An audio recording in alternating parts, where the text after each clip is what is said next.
Here we go.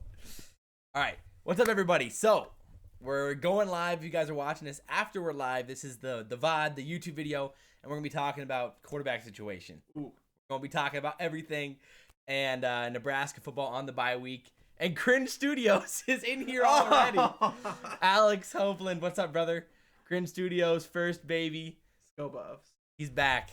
All the time. He's got the fastest thumbs in the Midwest.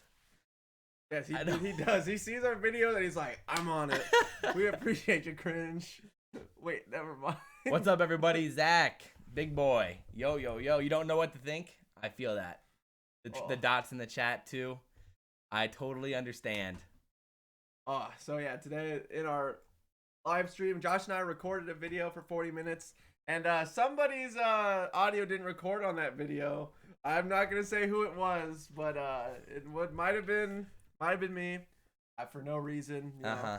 Maybe I hit that hotkey. It was it was a really good video too, but so we still want to get that content out. Still wanted to talk a little bit about Purdue. Obviously, talk about the bye week, and we wanted to answer some of your guys' questions. Husker basketball. Oh, carnage! It's rough.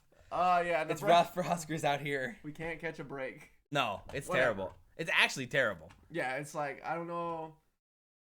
Somebody somewhere, there's a curse that needs to be lifted. Yeah. I'm feeling like a Cubs fan or something. I don't know. I know. It's weird. We're posting. We're tweeting out here the links to everything, so we can get all y'all in here. Carnage undone. Minnesota though, ridiculous. I know. Penn State slept on Minnesota like everyone else has. Penn State is idiots. I mean, we thought going into Nebraska's game that Minnesota was overrated, and they've proved us wrong. You know, all these weeks in a row now. I still don't believe it. Well, I'm gonna die on this hill. I don't know, man. I mean, they looked incredible. Tanner Morgan looked fantastic. The offense overall looked great. When you're able to contain Penn State like they were able to, they're really good. I mean, I think the last time I checked, he was like 17 of 19 in that game. Like, I mean, yeah, it's incredibly. It's insane. Accurate. That's incredibly accurate. You can't. Their scheming's actually unmatched, though. Their receivers are open. Like PJ Fleck is looking open. like the hardest working coach in America right now. Very frustrating. Yeah. It looks like, I mean, he's doing a good job. Sucks to say. And with that 7-year contract, it's not great. Hey, thanks.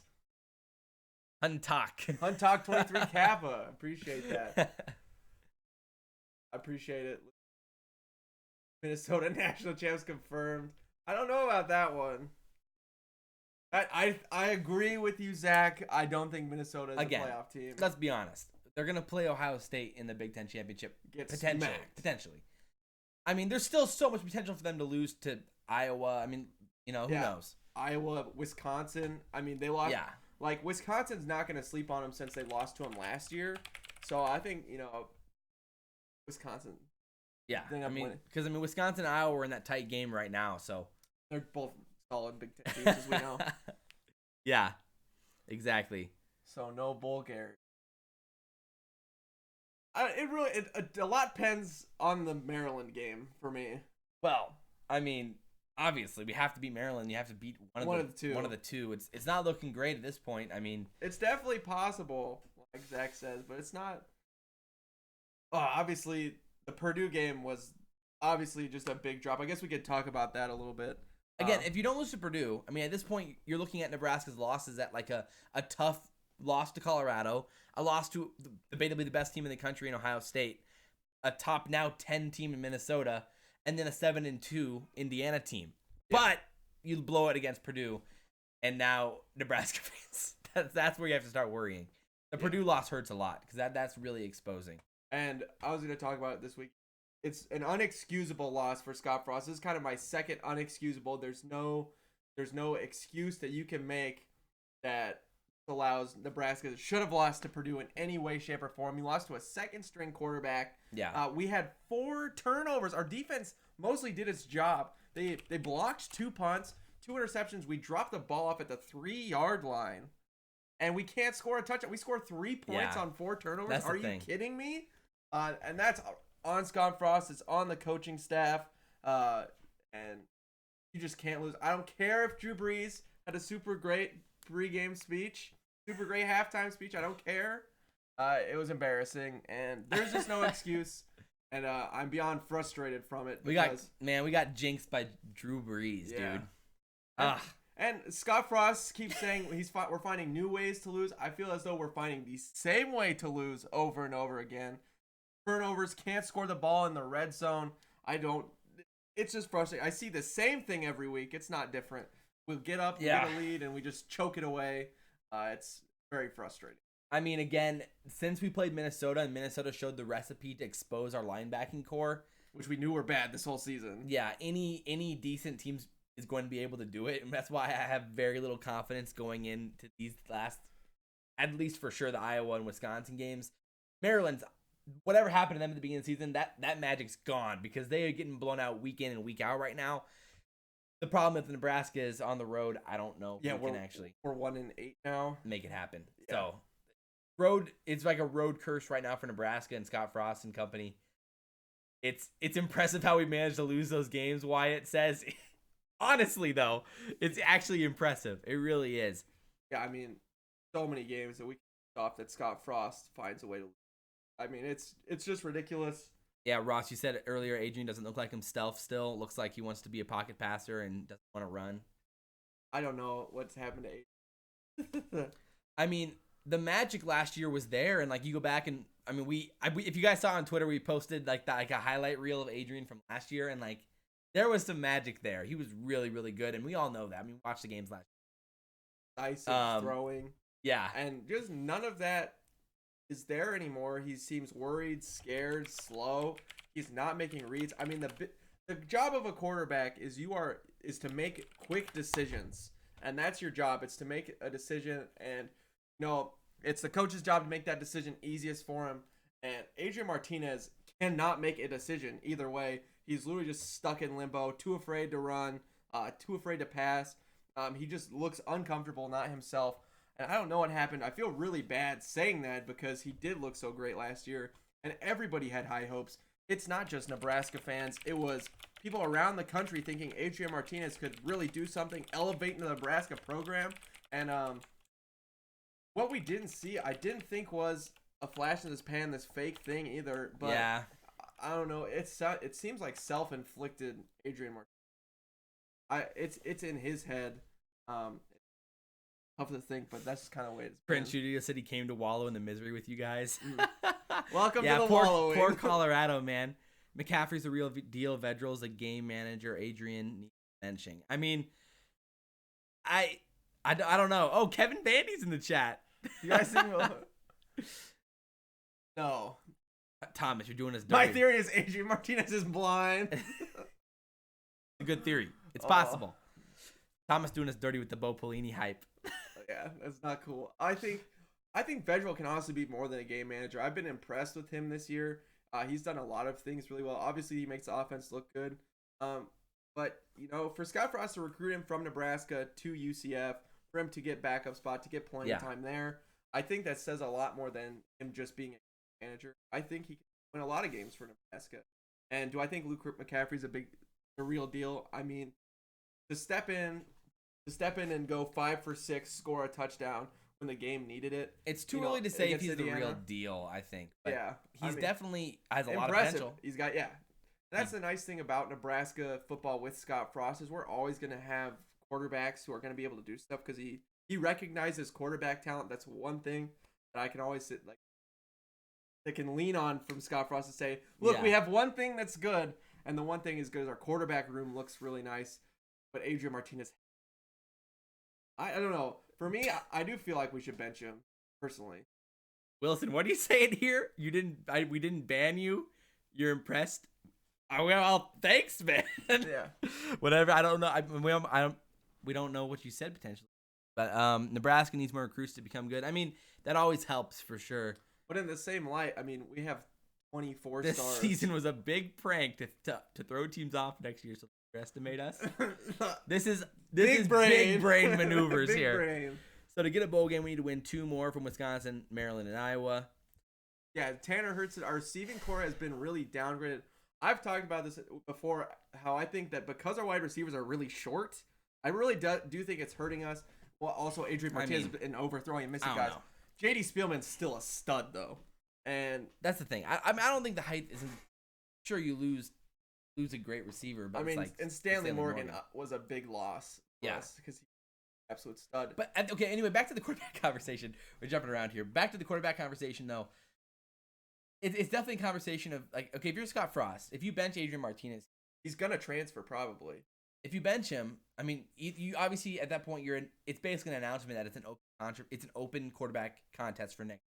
Yeah. If you bench him now, which means Martinez either has the decision: do I fight through and try to become the starter still, or do I just transfer and let it be and go back to Tennessee? So like, are you willing for Scott Frost to risk Adrian Martinez transferring by benching him these last 3 games, or do you try to let him work it out in three games where we don't have that much to lose anymore? I mean, sure, we have a chance to make a bowl game still, but like, I didn't feel like we've given Adrian some ample chances. I mean, and he looked good in the Illinois game at the second half, but turnovers have still been a problem for him. He's still not looking great or decisive on passing. And I'd say I'm fine with giving him like a half of football during the Wisconsin game, but if he looks bad again, I really think we got to bench him because these games are really important to us. You know, there's still chances at bowl games, still chance at winning. I don't know. I honestly feel like we should just bench him now and put in Vedral almost. I don't want to burn McCaffrey's red shirt. I still think he's fine, but right. McCaffrey can play in one more game. So in my mind, 2 more, I think. Yeah. 2? Yeah, 2 because he didn't come last week. He can play in 2 more games. So I feel like we should start Vedral. I don't know. I feel bad saying that I don't believe in Adrian Martinez anymore, but he hasn't turned it around. And I know we hear all the time, oh, well, he looked really good in practice. It's not hard to look good in practice when our defense is pretty bad, and you know it's not. There's no pressure, and hasn't. It's weird because sometimes he'll do really good in those pressure situations. Like you look at Iowa last year, where we came back, got it to OT, and converted. It's just looked totally different. Would it be the worst thing ever if we lost Martinez? Asks Noetic Justice. I mean, again, it depends. Are you willing to go into next season? Let's say Martinez transfers because he's benched this year, and we announce there's an open quarterback competition next year. He decides to transfer to give himself more time at another school. Then you're walking into the year with, you know, Vedral and McCaffrey, which is a pretty solid core of 2. It's pretty solid 2 guys. Then McCaffrey is the man after that next 2 years. So I'm comfy with that personally. I mean, it stinks though because again, we did see that Adrian last year had a really high ceiling, but I feel like it's lowered. Like the ceiling's lowered. I don't know how to. Again, that's his job, but he's not being able to fix it. We just keep saying work harder, work harder. We're kind of in the same rut, kind of like I don't know. It feels like insanity almost because we're not fixing anything. I mean, it doesn't make sense offensively. It doesn't make sense Martinez's regression or sophomore slump. There's no logical explanation for it. I mean, physically, he came into the year up weight, so you can blame the weight. But, he was underweight last year. He came in. He's at a pretty normal quarterback weight this year. Yeah. I mean, sure, he might have lost, a quarter step of elusiveness. But durability is what he was trying to This year, the problem has been decision-making and accuracy downfield. Those have been his 2 biggest problems. What he accelerated at last year, in the accuracy downfield, he was great downfield last year, and that's not there this year. Like, the quarterback controversy as a whole is, it doesn't make sense because Martinez should still have it, but now we've given him another opportunity in the Purdue game against a bad defense. We thought we would have seen a pretty solid Martinez, but it just didn't work. Yeah. And so I think with whatever Frost goes with, I don't blame him either way because I think there's reason for why you would continue to start Martinez, but there's also reason for why you wouldn't. And if you want to, I mean, I think we should sit him because we're trying to win games, and at this point, Adrian Martinez is not winning us games. And he's not putting us in chances of winning games. Our offense has bad under him. To be fair, I mean, okay. So in the games Vedral started, we didn't win either. Yeah, but at least we scored enough points to beat Indiana, and that one was on the defense, not on the offense. And then we look at the Minnesota game, and now Vedral played against Minnesota, and he put up more yards than Adrian did against Ohio State, and he had better. Our offense looked better against. It's comparing almost. I know, apples but there. at the same time, in the Indiana game, he made the mistake that was the difference. But also our defense never came up with a single turnover. And our defense couldn't stop them. And their defense let a third string drive the field down. A 72-yard drive for us to lose. But I think Vedral did enough there. And our offense and McCaffrey also did enough there to win us the game, and they were both banged up and still fought through it. So I don't know. I personally don't think Adrian Martinez would have been able to put up 31. I don't know. Indiana's defense was middle of the road at best. I think Martinez can still do it. In my mind, if I'm Frost, I'm giving Martinez to start against Wisconsin, and if it's another bad performance, it's at home this time, another bad performance, which, I mean, to be fair, it's not going to be an easy game for any of the quarterbacks, but then maybe you consider it at the other end. But I mean, you know, if the game's close and Martinez is playing poorly, then maybe you make something happen. So, I'm with Big Red here. Adrian has had his shots. That's kind of how I feel. I say give it to Vedral. Give Vedral the helm for the rest of the year, and then let McCaffrey get again. it. You're risking. Then you are risking Martinez. I feel like I'm fine with it. I don't think it's just a sophomore slump. I think he's lost marker. Whatever you want to call it, I just don't see it. I saw that earlier comment, Chris Brugard, that Jonah Hill comment. It's a pretty common one around these parts. Yeah. So I have a gaming channel too, and I get a lot of Jonah Hill comments over there too. But I saw earlier someone comment about JoJo and he had his worst game against Purdue. I do agree. He was his worst game of the year against Purdue. And we both love JoJo, and he's the most athletic player on the defense. Ben Jones. Overall. I tackled a Noah Vedral in a high school game. Oh, my word. Ben Jones in the chat. I hear you talk about this, Ben. You are such a... Chat. Roast Ben Jones. Yeah, roast Ben Jones. Attack Ben Jones. I want to see your best roast of Ben Jones in the chat. He's a buddy of ours. Yeah, So at the end of the day, hey Paul, you partied with Adrian? Yeah, that's a good question, guys. Hey, lady. At the end of the day, what's my gaming channel? Salvation's Elite is the gaming channel. It's in the description, so you can go check that one out. But at the end of the day, like, it's a really trashy situation. And I saw a comment earlier also talked about the linebacking core. This is the worst linebacking core I've ever seen in my life. And you're not wrong. This is the worst linebacking core Nebraska's ever had. Like, legitimately ever, potentially. I mean, since I can remember, because, I mean, at least, like, you'd have, like, a Will Compton or a Levante David, somebody to kind of hold down the linebacking core, somebody to fix a lot of mistakes. Or someone where you're like, you can even, like, say, he's going to be good. Although Mike Riley's linebackers were garbage, too. So I'd say for the last, since we've been bad, which is about the last 5 years. Yeah, but it's the bottom of the barrel right now. Oh, big boy, Big Ben Jones is trash. Thank you. Yes, that's what we like to see.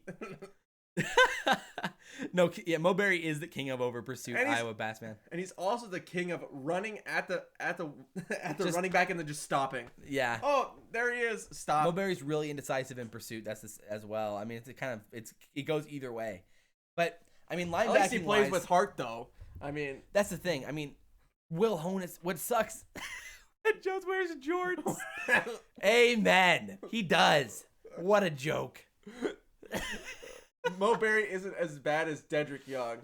I agreed. Well, yeah, I mean, he's not as bad as Alex Davis, and that's the thing. I mean, when it goes the tiers of our linebackers right now, is the bottom tier is Alex Davis and Tyrin Ferguson. They're really bad. Yeah, they are not good. Yeah, I mean, Mo Berry is not the worst linebacker on our squad. We're just ripping off. Right. What's wrong with Jordan? So I mean, and Will Honus and Colin Miller have been playing so bad lately, and. I mean, it shows, like, nothing to say wrong with Garrett Nelson. He worked his tail off, but if a freshman walk-on is going to earn... And looks as competent as all the other guys. And looks as competent as all the other guys, that has to say something about the rest of the core. Right. And not to say... I mean, obviously, Garrett Nelson's working hard. And Garrett Nelson might be a good player, but, like... And he could, but that says something when he is yeah. already one of your top-tier linebackers. Yeah. And he's a freshman walk-on. I mean, that's embarrassing. One question that we were going to talk about in the Q&A earlier this week was, you know, positives of the year. And Garrett Nelson's definitely one of those where he's looked really good. He can still play in – I mean, he's already burned his red shirt, so he can play in the rest of the games this year. And I expect to see a lot of him rest of the year. I wouldn't be surprised if we see a lot less of Alex Davis rest of the year and see a lot more of Garrett Nelson rest of the year because of the, you know, just the youth of his and the experience that needs to get there. Caleb Tanner as well in the linebacking core. I think we're going to start seeing a lot more Caleb Tanner. Yeah. And sifting those guys in as much as possible these last 3 games. Because, I mean, they're the future of our linebacking core right now. We're losing 3 seniors in the linebacking core, which that's kind of terrifying. Yes. Considering how bad it already is. And next year, our leaders of the linebacking core are going to be Will Honus and Colin Miller. Yipes. Oh, no. Yeah, it's not good. I mean, and Josh and I talked about this at the beginning of the season, how we're losing a lot this year, and if it was bad, it's only going to get worse. Kellen Miller doesn't know when the ball snapped. It's pretty true. It's pretty true. I think Luke is the next Scott Frost. Let's hope so. Vedral is a better QB. That'd be cool. Again, I agree. I agree, duck the stuff. Having to watch the Sooners all the time, I mean, at least you're watching some good football. Yeah, I mean, yeah. Maybe Nebraska should just watch volleyball and baseball. Yeah, I mean, at this point. Baseball's not a guarantee either. Let me just tell you. We have the scores pulled up. Cornhusker for LSU and Bama. It's I mean, LSU's kind of had a pretty dominant performance overall, and the Hawkeyes been struggling against Wisconsin. And Wisconsin just kicked a field goal, so now 3 minutes left. They got to make a touchdown drive. Yeah. So I mean, at the end of the day, our defensively for Nebraska in this future of Nebraska football, I mean, we're losing all three. We're losing basically six of the front seven almost. We're losing, Barry. We're losing Garrett. I mean, we're losing Barry. I we're would losing have scored Ferguson. a touchdown. Oh, wow. So we're losing Barry. We're losing Alex Davis, and then the backup Tyrin Ferguson, and then Davis, and Darion Daniels. So we're losing a lot out here on the front seven, and it's going to be interesting to see what happens next year with those guys for sure. How do we feel about the use of Rahmir Johnson? I feel like we haven't used him enough. Well, he's played in 3 games and he only has 3 carries. Yeah, he's 1 carry in 3 games. 3 carries in 3 games. Yeah, 1 per game. Yeah, 1 per game. Yeah. Like how are you gonna do that and not see him? I don't know. Yeah, it definitely has not been ideal carnage. That's for sure. I mean, glad to see it. Iowa got stuffed on the 2-point conversion. Nice. Yes. Nice. Iowa losing. That's nice to see. Yeah, Kevin Vandy. At least we got Nebraska ball. Oh crap. Yeah, that's not been good. Yeah, Nebraska ball's been rough. I mean, we knew going into this year. I mean, he was taking over a terrible program. So at the end of the day, I mean, yes, Wisconsin does run a good 3-4, but they're so much better. I don't know. Yeah, it definitely can work. The 3-4 can work. You gotta have really good linebackers, which we haven't had. Oswar said, "I like your guys' YouTube page. I listen to you guys doing it while doing accounting." Nice. Let's go, baby. Bama's down 12. Yeah, I mean, that's crazy, man. Bama getting dominated was something I just didn't see in the cards. Yeah, again, like Alabama's only lost 4 times in Tuscaloosa in 2008. That's crazy. So insane. I mean, for them to lose is a big deal. And I mean, it's been Johnny Manziel, LSU, and Ole Miss, and now LSU again. Yeah, that's pretty crazy. I mean, I'm excited. LSU, Ohio State national championship, though. That sounds like a lot of fun. Yeah, no, it really does. It really, really does. I mean, when it comes, obviously, what would be more fun is Nebraska, but here we are, 4 wins. The offensive line recruits are huge. Yeah, I mean, we have one of our best recruits of all time coming in next year. 2020. Oh my word, I'm gonna blank on his name. It starts with a C. I'm blanking. Conrad. Yeah, no.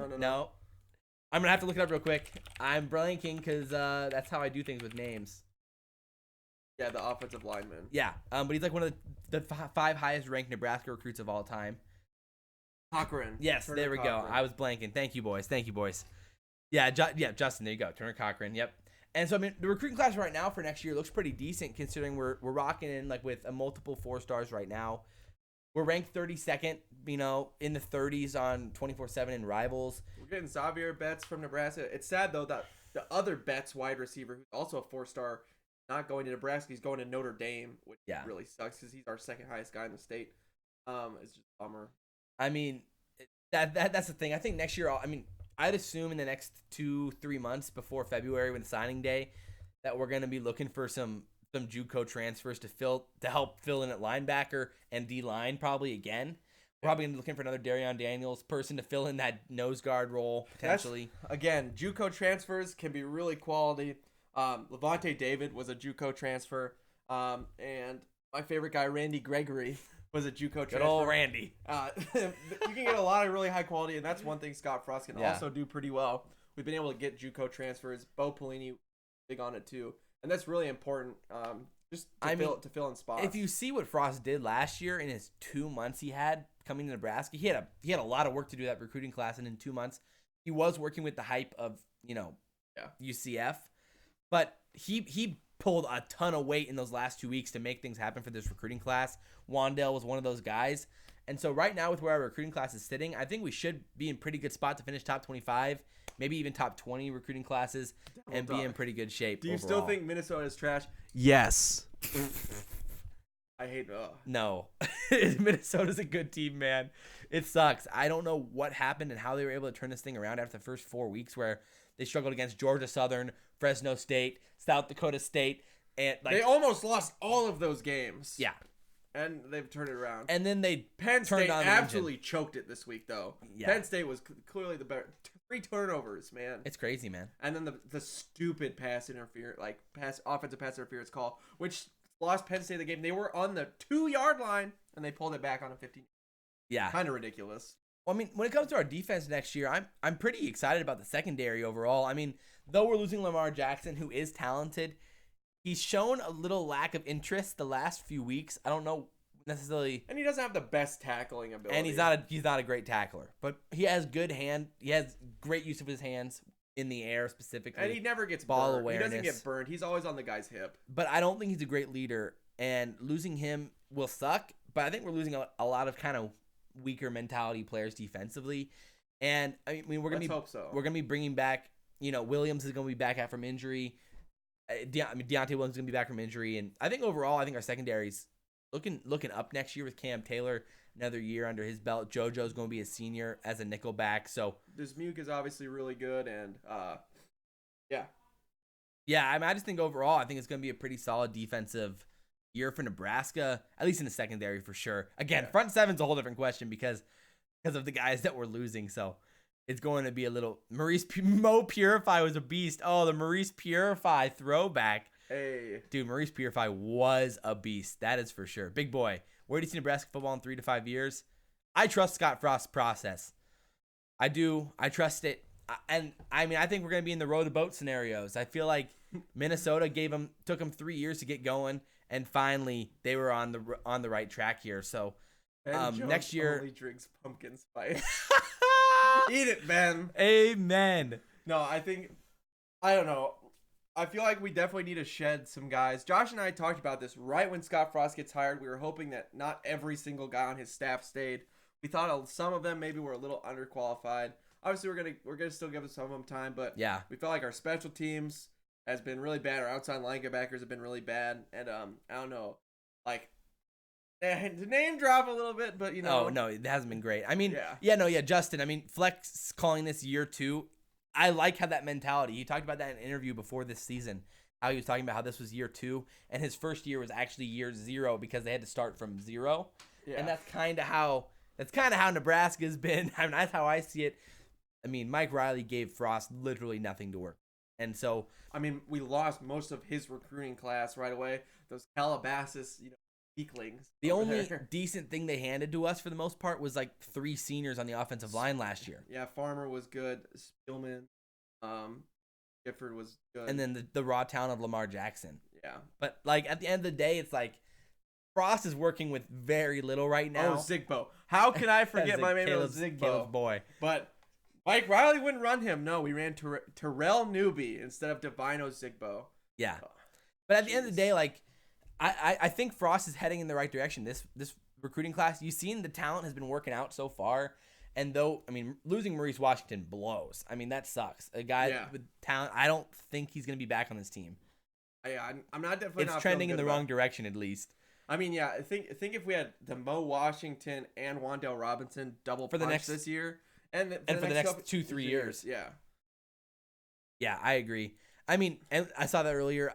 Yeah, I think Lamar Jackson's kind of slotted right now. The rumor like 3 weeks ago is that he was going to go like first round potentially in the NFL draft, but it's looking like now his stock's dropped a lot in the last 3 weeks. So he's looking like mid to late second or mid to late thirds, like in second, third round. And Darion Daniels might get drafted like late, like sixth round. Sixth. So I mean, that's what we're working with talent this year for Nebraska.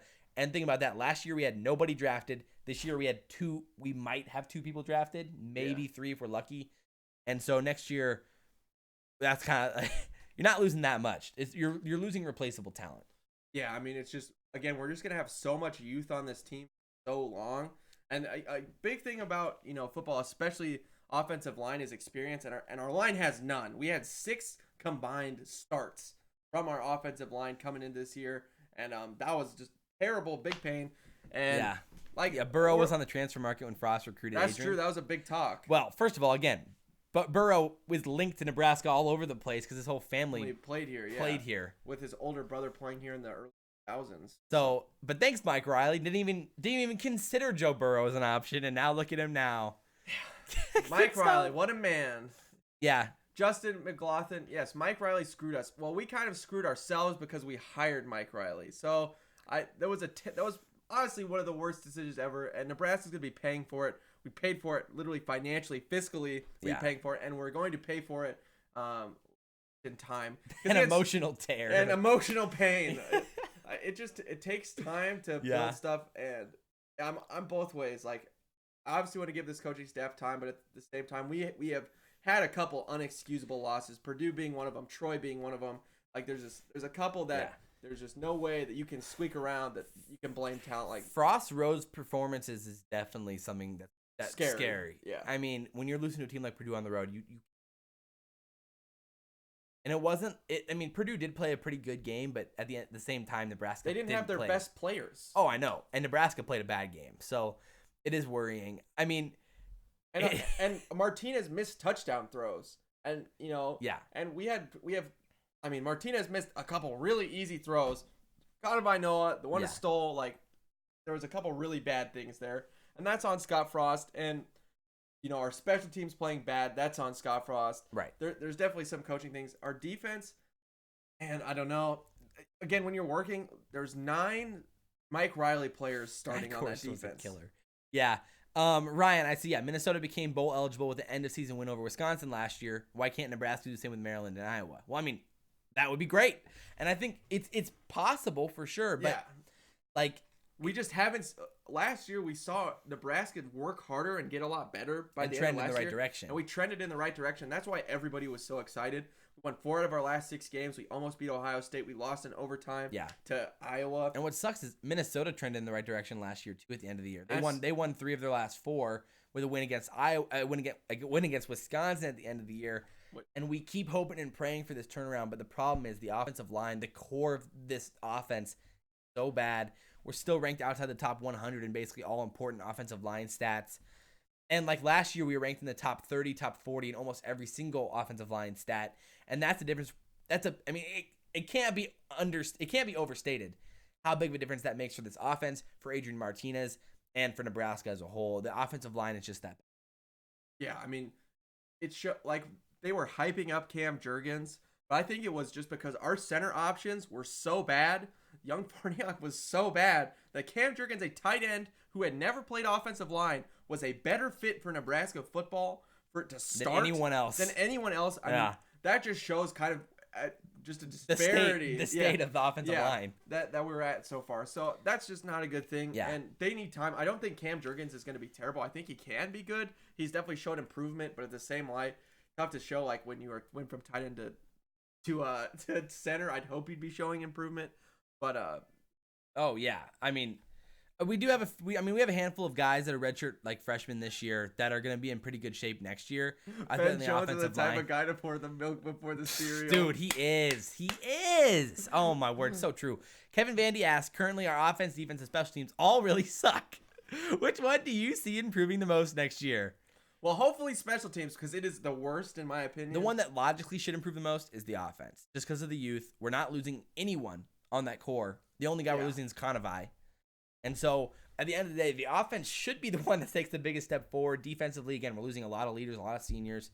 So I think we're probably in pretty similar shape this year defensively as we are next year. And defense has showed the most improvement from last year. But that's the thing. From last year to this year, the defense was the biggest improver, and if the offense would have just been the same as last year, we'd be in good. We'd be a 6 or 7 win team right now. Yeah. So, but man, offensive line, our quarterback play being bad and indecisive. We don't have a run. We don't really have an established run game, and I don't know if that's totally that's not on the running backs because our offensive line is so bad. We're getting no push. Yeah. And when our quarterbacks are like our leading rushers in most of the games, that's not a good thing. That's not where you want it. It just sucks because like against Indiana, the offensive line had their best game of the year. I mean, and like overall, like all of them basically played their best games of the year. And you go to Purdue, and they look terrible again. Yeah. And Purdue's front 7 is worse than Indiana, so it doesn't make any sense logically. No. And like those are my worries where it's like are they're just not getting coached well enough to be ready for Purdue, and Purdue's out scheming our offensive line, or is our offensive line just that dumb? Because maybe they are. They might just be that dumb. But I mean, we literally saw Farniak do a 360 on the field. Literally do a full spin during one play. He literally looks all the way around the field for his guy. Oh, no. Not good. So I think some of it is players, some of it is coaching, though, because our scheme hasn't looked great. But Ben Jones, the type of guy to go in the public restroom and use the urinal right next to you when there's tons available. So true. I love that Ben Jones. He entered the chat. It's the truth. It's the truth. You guys don't know Ben Jones, but that's the truth. That's the 100% truth. This is too good. We could win 8+ with an offensive second half like last year. I agree. No, I'm saying, yeah. If our offensive line was what it was last year, we would be able to run the ball. I mean, Wan'Dale would be incredible. Yeah, I can't imagine how good Wan'Dale and Maurice would have been this year if our offensive line was what it was last year. And I still think Mills could be decent.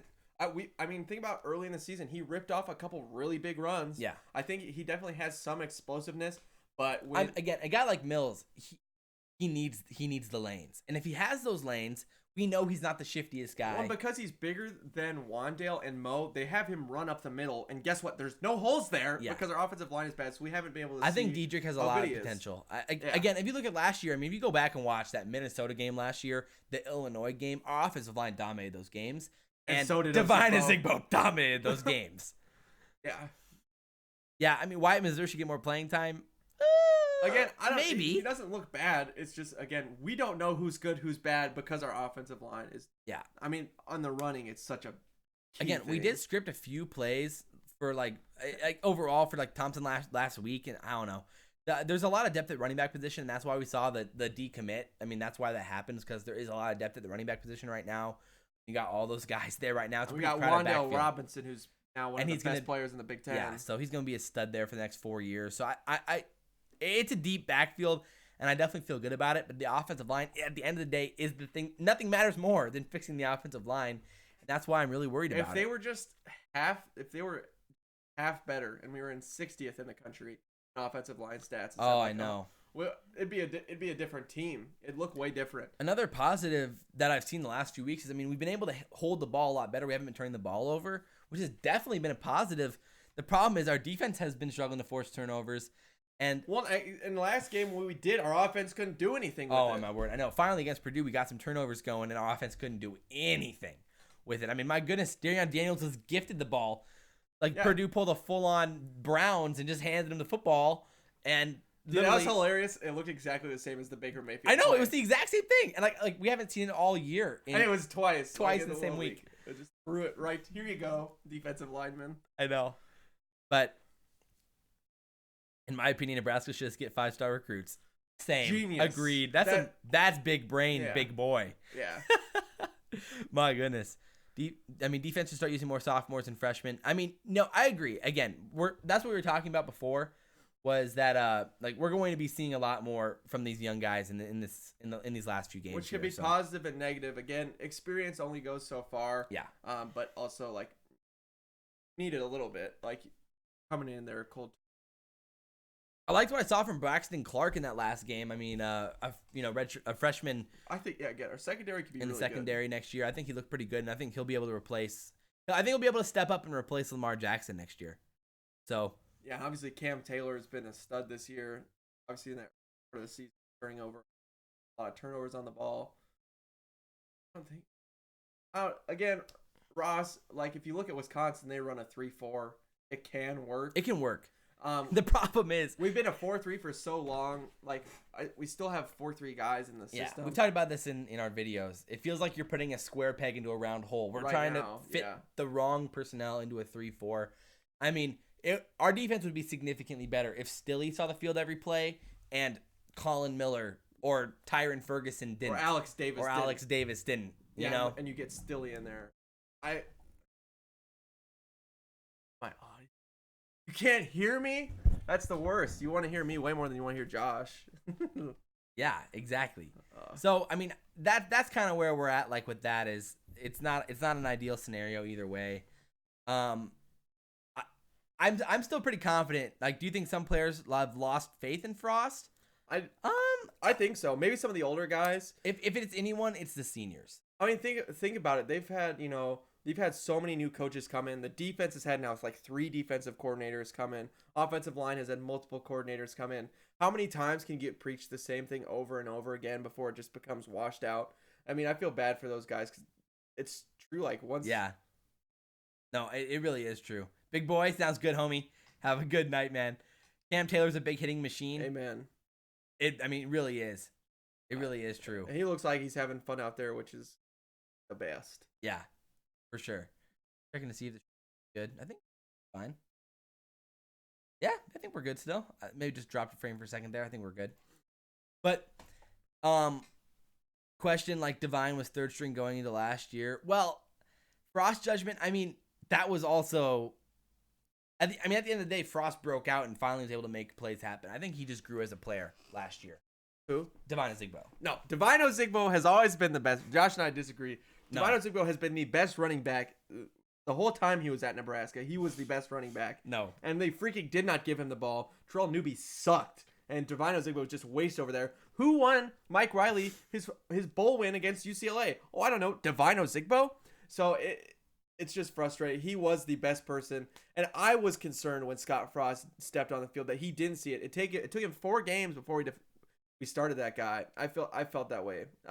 I've been a little worried about that sometimes with Scott Frost. But again, Frost does, like, when he makes a decision or like when he thinks something, he sticks with it till the end. And so it takes him time to change, which can be a good thing and a bad thing for a coach at the end of the day. And I think, it's definitely hurt him recently. The big thing is adaptability is important in a coach, and that's what I think Scott Frost's one weakness is. We don't see changes in the second half that often. We're not seeing things get changed. Frost can be really stubborn, and that's my one real concern with him going forward is he's really stubborn, and what you have to be able to be adaptive. I mean, look, Alabama got crushed, and now that they switched the script, Nick Saban comes in there. Nick Saban in the national championship game went from Jalen Hurts, who had lost 2 games, in Alabama, and goes to Tua Tagovailoa, who had never played before, just to win. Like, again, that's something that you have to be able to do is to be gutsy, to take risks, to change up what you are doing, and know that you can never be 100% right in most of anything, and you have to be willing to adapt and change. And that is one concern for Nebraska football. We've heard Scott Frost say the same thing over and over and over and over and over again. Which is good to a point, but at the same time, you have to switch things a little bit. Like, you can talk. I mean, I'm sure Scott is, I'm sure Scott's doing fine inside the locker room. At the end of the day, he's just... we can't see that, but on the field, I feel like we're seeing the same. Right. Or at least we're seeing the same result, that's for sure. Yeah. So, one thing Huntek asked earlier, like, why do we rush with 4 guys who can't rush the passer? Basically, I mean, again, there's just a lack of pass rushing talent. At the end of the day, the Davis brothers, they should be D tackles, but they're playing D end because we're forcing them into a 3-4. And Darian Daniels is the biggest body, so he obviously he to goes play nose. He has. So again, we're forcing 3-4 guys into a 4. Or we're forcing 4-3 guys into a 3-4. It's gonna take time for Frost to get his guys in there and actually make things happen up front in the front 7, and it's gonna be a big problem and probably be a problem next year as well. Defensively, until we get linebackers, and man, we're not recruiting them very well. Again, another just a problem. One job of a coach that's very important is to recruit players, and our linebacking coaches have not done a good job of getting recruits. Ryan Held is out recruiting them at the linebacking position. I mean, and he's the running back coach. I mean, we need more. We need recruits. And that's one part of the game, whether you love it or hate it for college football. And Ben Jones is the type of guy to work a 16-hour shift and forget to clock in. Yes. Oh, we got another Ben Jones. Ben Jones is the type of guy to drive with the windows down in the winter with the heat blazing. Hey, man. That is Ben Jones. Barrett Ruud needs to be... I love Barrett Ruud, but I don't know. Again, we can't see what's happening in the locker room. We don't know how they're coaching. We don't know this, but... No, see, Barrett Ruud's not the problem. Let's be honest. If there's a coach, it's Jovan DeWitt. He does special teams. He does outside linebackers. And what's our worst 2 positions? Those 2 things. Yeah. The worst cores on our team is special teams as a whole, just bad, and the outside linebackers. Well, of course, you can talk about offensive line all you want. But I mean, I don't think that's so much on Austin. Again, it's early. Offensive line takes time to develop. Yeah. And I agree. it looked serviceable they're last young. year. And they're young. And our offensive line was in the 30s, 40s range last year, which was an improvement then under Mike Riley. So I feel like he's doing fine. But, obviously, and, again, when you're using Cam Jurgens, there must have been a serious, serious issue on the offensive line. Yeah, that's the thing. You guys should use this format more often. Well, thanks, Green Eagle. I appreciate that you're enjoying it. We appreciate that. Frost is limited by what the players can do. If the play call is right and the players don't execute, the only solution is recruiting and time developing young players. I mean, agreed. I mean, we totally agree with that. And sometimes it's hard to decipher whether or not the player made the mistake or if it was like a schematic call, or strategic call by the coach to make that play. It's hard to tell sometimes. I mean, in that Purdue game, in that game when they took the lead, I think it was that touchdown where they took the lead. We blitzed on the outside. And JoJo didn't contain on the outside. And again, is that a schematical error? Is that something the coaches are trying to play, or is that JoJo just not, trying to make a play and misses the outside Kevin Bandy. Ben Jones is the kind of guy who tries to shave his acne off. That's some insider info right there. Yeah, he's cheating. He's cheating system. Oh, that's great. Ben Jones is the type of guy to start the wave at a football game and then proceed to drown. Oh, whoa. That's fire. Woo. Ben Jones, that's it. Yeah. Switch to a 4-2-5. I mean, honestly, let's do it. I mean, why not? You truly believe it's talent team, cross team. You need a lot of talent. Players are coming to take, develop. I mean, I agree. I think that's part of it. So my thing is it all that we just don't have talent, or is it that Frost can't see past his system for talent? That's my kind of argument. See, again, at the end of the day, once Frost gets his guys, I truly believe it's fine. It's just weird that Frost isn't able to adapt to the guys that he has. Yeah, and we're trying to win games here, and I feel like sometimes he's sacrificing the moment for the future. A lot of moment for the future. And it's sacrificing a lot of it, and I don't think that's the best way to go about. I mean, obviously you want to see the fans go 4-8 3 seasons in a row, and that's one thing that's concerning to me. And one thing, Mike Riley switched what he was trying to do just to win those 9 games that one year. Yeah. Because if Mike Riley didn't switch what he did and kind of his second year, we would have won 4 games again. Yeah. I don't know. I mean, again, defensively, he doesn't have as much control over the defense. I mean, obviously, he hands that off a lot. But the Shenander, which, I mean, during the season, he says, and in the offseason, he worked with the defense. But during the season, he hands off a lot of that responsibility to Shenander. Interesting. I honestly don't mind the play calls when I can see what they are. Yeah. But I feel like there is a lot of player breakdown. I'm definitely, I like that he's kind of aggressive. I like that he likes to blitz. Yeah. Obviously, the 2 things we don't like is he gives a lot of cushion on those third downs. Our high safeties play very high, and we also give cushion kind of to those underneath routes. And that's one thing that I don't like to see. I like to see press coverage on third down. Yeah. And I like to see us be aggressive there. But Shenander definitely prefers to play loose on third down and keep things in front of him. And he prefers to blitz and then prevent the big plays. Yeah. Which, I mean, is a respectable way to go. The problem is our front 7 can't get there. Our linebackers get touched. Our linebackers get touched by an offensive lineman and it's over. They're not getting to the quarterback. And we've seen that happen over and over. And unless our safety or corner blitz is getting through, we are not getting sacks on those blitzes.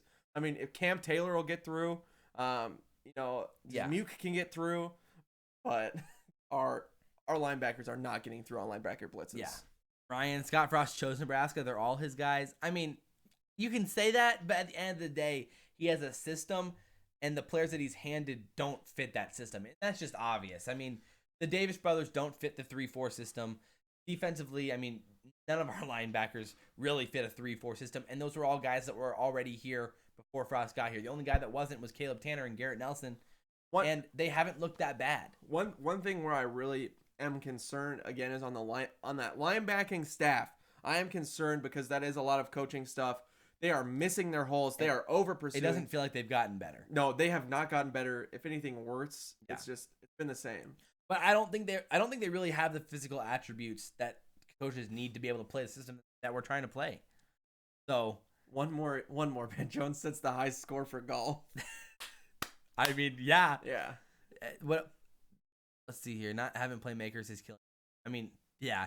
I mean, Offensively, I'm pretty confident with the offense at the end of the day. I mean, you got Wan'Dale. You still have JD next year. The thing that I'm not confident in the quarterback room, but I'm not comfortable with Martinez, and I'm comfortable that eventually the quarterback situation will be figured out. It'll work. But I'm not sure if it's going to be really Martinez. long. I'm not sure if it's going to be Vedral. I'm not sure if it's going to be McCaffrey yet. Again, if I was a coach, what I would do is I'd start Vedral for this year and then see how he does. And then if he does well, you just play him the next year, have McCaffrey work under him, and then start McCaffrey the last 3 years.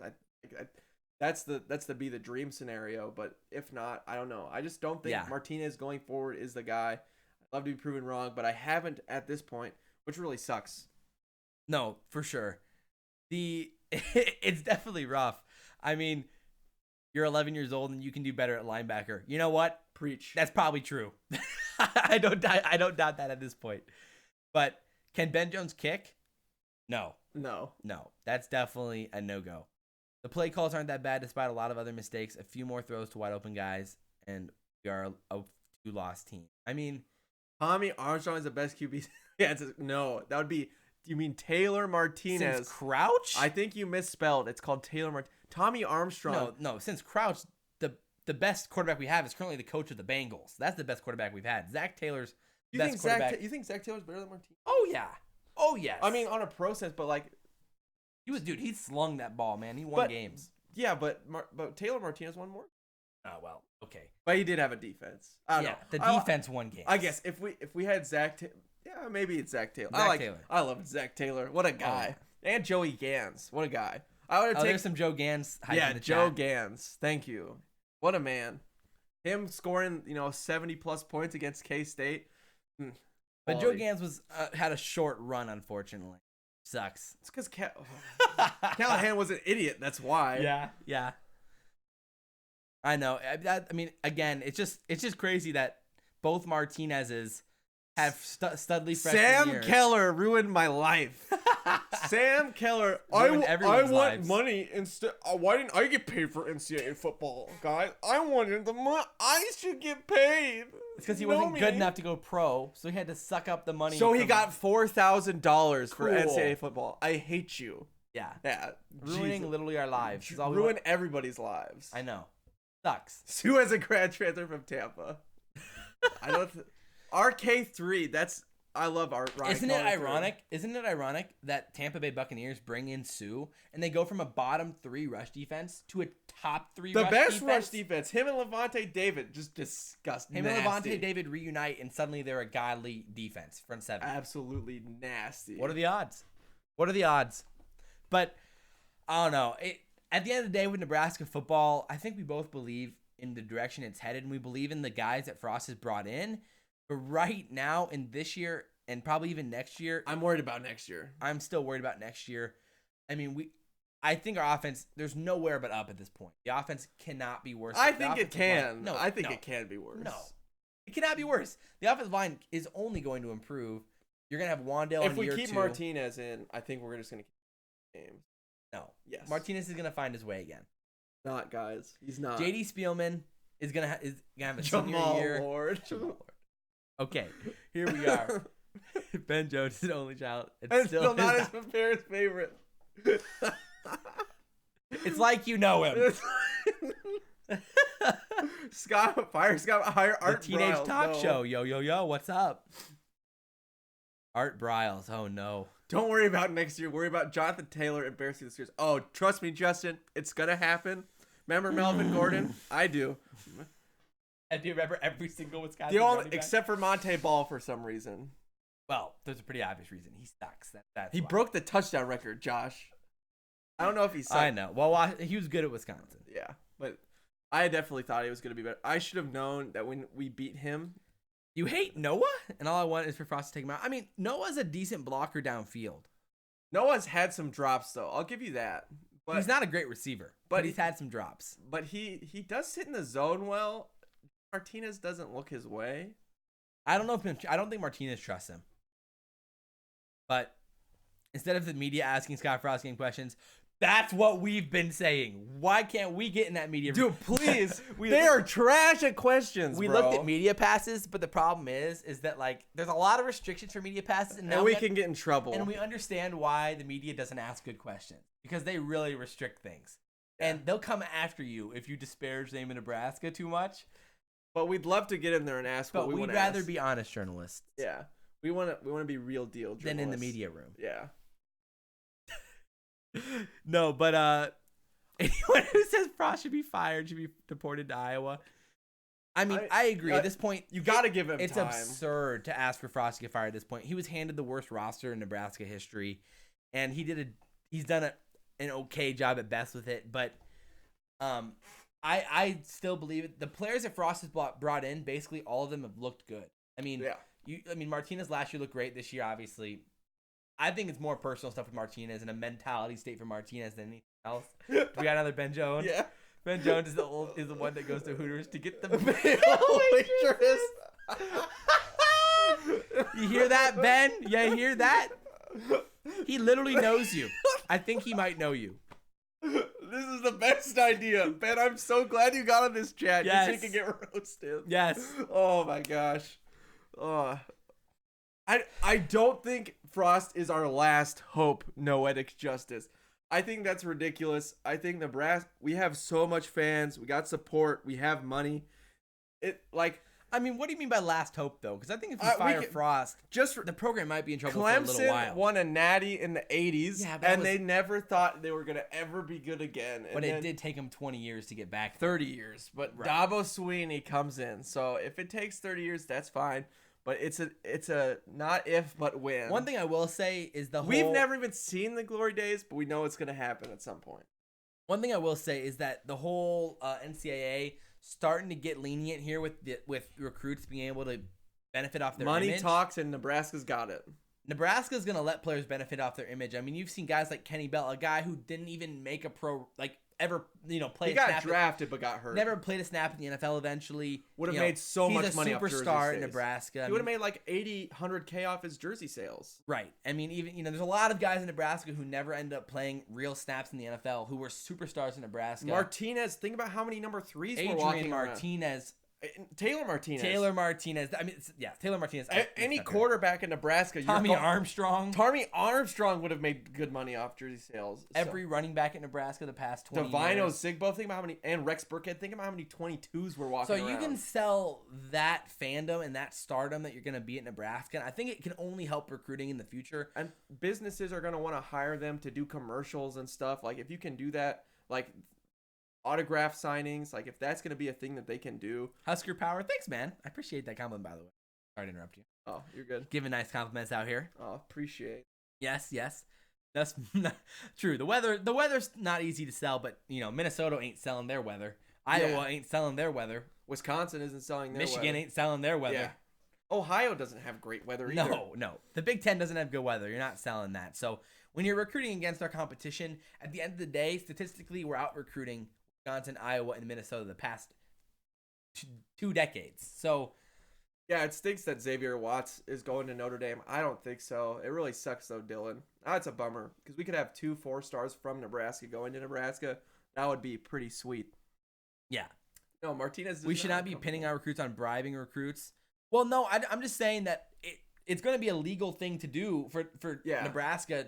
That you're going to be able to benefit off your image. We're not pinning our hopes. It's just that we're one of 8 programs that makes money off football. And so just by that logic, that's a fact. It's going to help us. It's not going to hurt when this happens. Do we think NCAA football comes back? We hope so. We would. Oh, man, we would start streaming some NCAA football with you guys. That would be lit. That would actually be lit. We'd have a good time. We could do a Backseat Sports Dynasty where we set up like a league where we play against everybody. That would be really fun. Yeah. I mean, at the end of the day, when it comes back to recruiting, though, we're not pinning our hopes on it. It's just another benefit where, all the teams are going to start selling the stardom of college football, and there aren't very many schools in the country where you become more of a star locally than you do in Nebraska. So that's just that's what we're trying to get at, is that it's going to be a good talking point for Scott Frost, and it's only going to help us recruiting from here on out as those rules start getting in place for the NCAA, which it looks like 2020, 2021 might be when that starts getting in. Cook, the volleyball coach, said he's going to be able to tell volleyball players, you can get paid here. I mean, it's a big thing. It's an important thing that's pretty exciting. I saw Big Red asked, "Do you like the character chronicles?" I mean, we don't hate Adam. We don't hate Adam character. We like Adam character. We like what he's doing. Yeah, we think. I mean, obviously, I only have a critique for his content. He can step up his content a little. Yeah. I like what he says, and I like how he approaches it. And I like his passion and his energy. Football. Yeah, but his content's a little. It's kind of straightforward. It's not that. It doesn't interest me that much. That's all I'm going to say. That's why we wanted to do something a little bit different and have a little bit more fun and freedom to talk about things. It'd be fun to link up and do something with him. Hey, we'd love to have some fun and make some content with Adam him. Character at some point. Yeah, it'd be really fun. But I think we're a little bit out of his league right now. He's out of our league. Yeah, he's got a lot more clout than us. He's got a little bit more clout. But Kevin Beatty says I want to see Backseat Sports play backyard sports. Oh, Pablo Sanchez is coming for y'all. The backyard baseball. Oh baby, that'd be a good time. Yeah. Oh my goodness, insane. Do you think Nebraska will win a natty with Scott Frost? And if so, when? I mean, I don't know. I mean, I think Big Ten championship. I'm still hoping so. Yeah. Wow, that LSU Alabama game was crazy. Yeah. 46-41. LSU did pull it out, and then Wisconsin finally finished it off too. So do you think LSU or Ohio State will be ranked 1? I think LSU goes 1, then Ohio State goes 2. Probably, yeah. Probably. And I think that'll be the national championship game too. I'd be really excited for that. It doesn't feel like there's any other team that's right there with them. Just Alabama. I mean, Bama, then probably Oklahoma, but Oklahoma feels vulnerable. Oklahoma has no defense. Yeah. And I think at the end of the day, they'll be able to get some stops. Yeah, I agree. No, I don't think running a zone read on 3rd and 20 is a good idea. Elite Sports, what's up, man? We always see your highlight videos out there. Dude, Elite Sports, yeah. We love that. Bro, Elite Sports, I see you changing the colors and color tuning so that you actually get monetized. Yeah, I see you out there. Big plays. Big brain plays. But do you think running a zone read on 3rd and 20 is a good idea? Well, I mean, you had to play conservatively at the end of the day at some point. So, I don't know. I mean, at the end of the day, 3rd and 20, zone reads. It's more like, do I like running zone reads on 3rd and 9, 3rd and 10? Not specifically. Yeah, it's when the redshirt freshmen learn the game from a 5th-year senior, then we'll have a good program. I agree. 123 Kappa. I think you got a good point, and that's why Wisconsin that's why Nebraska had a pipeline at one point. We had guys who only play 1 or 2 years at Nebraska football as an offensive lineman. And as an offensive lineman, you only expected to play as a junior, maybe a junior, and probably a senior. And that's part of it. Offensive line is a giant part of the game. Obviously, it's underlooked. Right. And when you're playing sophomores and freshmen, it's not two juniors, sophomores and freshmen who played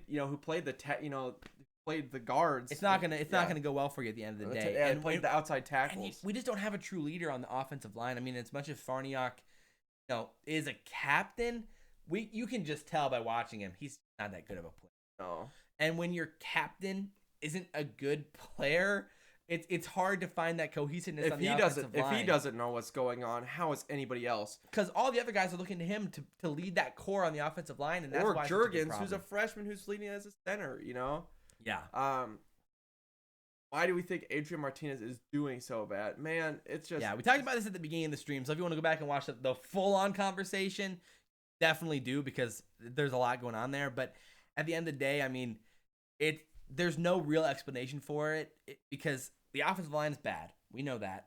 We've been talking about that all year. That's an effect. But at the end of the day, there's throws that he would have always made last year, and he's not making them this year. And it's inexplainable. Besides, some type of mental block or mental problem that Martinez is having. Yeah. Processing, hesitation. Because I trust Vedral, or I don't know about McCat. I haven't seen enough. I think he's going to be great, but I haven't seen enough from him. I think Vedral makes those throws, and at this point, I think I want Vedral on the field. Yeah.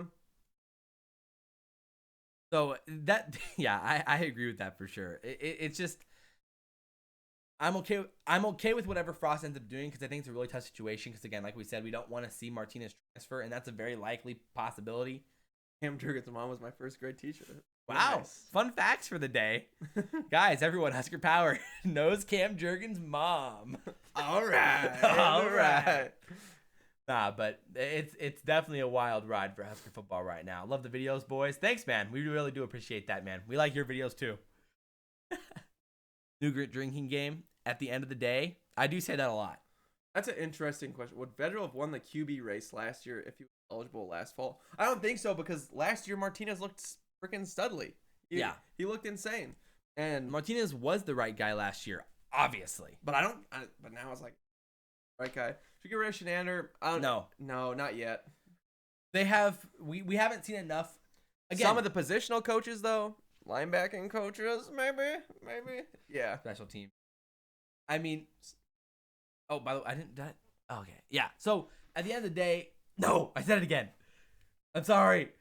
The defense with Shenander again with Shenander, he was handed, like we said before at the beginning of the stream, Garbo. He's handed guys that don't play 3-4 and don't know how to play 3-4. And sure, it's been a year and a half now. And do we think Bob Diaco gave great stuff to Shenander? No. And it was only 1 year for Diaco before he was out of there. Yeah. So we've switched 3 defensive coordinators in the last 3 years. Yeah, we went Banker, Diaco, and now Shenander. And do you think Banker and Diaco? Banker was almost fired from Oregon State, let alone Nebraska when he came here. Then he gets fired. Then we get Bob, the crazy man, Diaco. In here, and now we have Shenander. I think we got to give that guy a little bit more time. It's going to take time, and again, Shenander is working with DNs who should not be DNs. He's working with outside linebackers who should not be outside linebackers, and he's working with inside linebackers who are extremely one-dimensional. Once he gets a front seven that he trusts and can rely on, I think the defense can 100% find its way to being a top 30, top 40 defense at least. So. And be respectable. And with an offense that should get there eventually and be a top 25 offense, we'll be in good shape to be a good team. Yeah. Who's the best coach on Frost's coaching staff? I think Ryan Held, the running backs coach. He's on fire. He recruits so well. And our running backs, obviously, Wan'Dale looks great. Last year, Ozigbo looked nice. I think he does a good job. And then our secondary coach, blanking on the name, but he also recruits really well. And we've seen a lot of improvement there that's like the only couple places. Yeah, too many distractions for Martinez up the field. Probably. I mean, look at Ohio State, what it did to them. They were by far the best team in the nation last year. Yeah, Fisher. But Fisher. But off the field, like just all those distractions, they really. So again, overall, I think we're really excited for the future of Nebraska football. And worried. I think we do believe in Scott Frost. We believe in the direction this thing's headed. Like Foot Frost, he knows where this thing's headed. And I hate hearing it every week. I know. Thanks, Frost, for reminding us every week. But at the end of the day, to wrap things up, I'm gonna keep saying it. Nebraska's in a tough spot the last 3 games of the year. I mean, we got to win 2 of them to get a bowl game. Hopefully, we can win on the road. Just play Tetris and got a circle. Hopefully, we can beat Maryland on the road. They're a beatable team. It's going to be a close game. We've had a lot of beatable teams this year, and it's on the road. Am I confident? Hopefully, we can steal one against Wisconsin and Iowa. I'm not confident. Positive momentum, that would be really nice. I'm not feeling good about any of the games at this point because of the state of the offensive line and because the linebacking core has just been exposed every single week since Minnesota. So I think we're going to have to wrap up the stream here. We've been going for a while, so on and on. But we really appreciate you guys tuning in. I know we didn't get everybody's questions, but we appreciate you guys all tuning in, and we might try to do this more often because it's kind of fun and an easy way to do things. Yeah, it was fun hanging out, doing a live stream, a little different. Yeah, something up, switching it up. Maybe a mistake by somebody turned out to be an okay thing. Yes. So again, thanks everyone for tuning in. We appreciate y'all, and we will be back with a video this week predicting the big old Wisconsin game. The Badgers. Can we break the 7-year losing streak? Question mark. Fortnite stream coming soon. Oh yeah, you know it. Call of Duty streams though. If you guys want to, tune in for some Call of Duty streams, I do stream Call of Duty and Caleb's playing usually. So Salvation's Elite on YouTube, and you guys can tune in for those if you guys are interested in some Call of Duty. I'm a good time. I carry Josh. Just everybody know. Jones won free tickets to the Nickelback concert, and he wins. And he wins. Oh, and he knew every single song. Every single song. All right, guys. With that Ben Jones joke, we're out of here. Thanks for tuning in. We appreciate you. I'm Caleb. That's Josh. This has been Backseat Sports, and we'll see you next video.